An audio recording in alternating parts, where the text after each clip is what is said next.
Hello दोस्तों, नमस्ते, प्रणाम। कुसुम मिश्रा अवधि में आप सबका स्वागत है। आप सब चरण छू स्पर्श प्रणाम करते हैं। आप सब जीवन में मंगलमय कामना करी था। आप सब अच्छे हैं, स्वस्थ हैं, मस्त हैं, अपने अपने काम में व्यस्त हैं, अपने बनी कैसे सपोर्ट करत रहें। आप सबसे आशीर्वाद कामना करी थे। आप सब हमेशा खुश रहें, स्वस्थ रहें। बहनी दीदी हमारे गीत के सुना जाए फुलवाच रह के, बीच में स्किप न करें गीत के, लास्ट तक वीडियो तो जरूर बना रहा जाए। बहुत प्यार लाचारी गीत लेकर आए है। कैसे लगा प्यार प्यार कमेंट में आशीर्वाद जरूर दे जाइए। राधे राधे। देर न करते गीत के सुना चलते ही। उजरी नगर बसी जाई है जवने गलियो हो, जवने गलियो दुल्हे जाई है।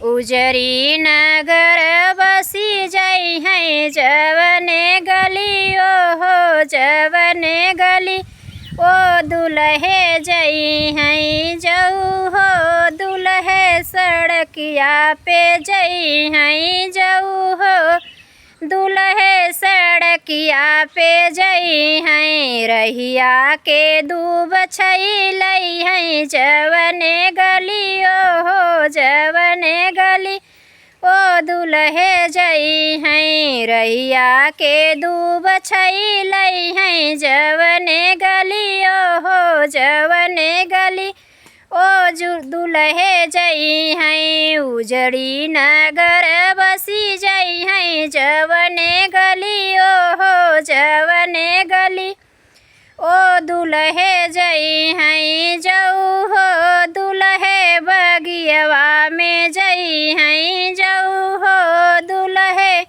बगिया में जई हैं। बगिया के फूल खिली जई हैं जवने गली ओ, जवने गली ओ दुल्हे जई हैं। बगिया के फूल खिली जई हैं जवने गली ओ, जवने गली ओ दुल्हे जई हैं। उजरी नगर बसी जई हैं जवने गली ओ, जवने गली ओ दुल्हे जई हैं। जाऊ हो दुल्हे कुवनवा पे जई हैं, जाऊ हो दुल्हे कुवनवा पे जई हैं।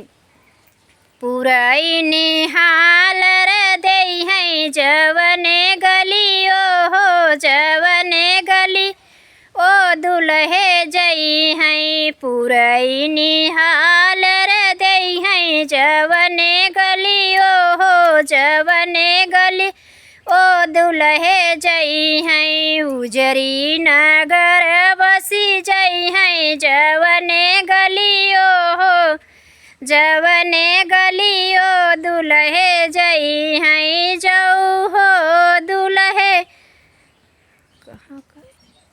महलिया में जई हैं, जाऊ हो दुल्हे गौवा में जई हैं, जाऊ हो दुल्हे गौवा में जई हैं।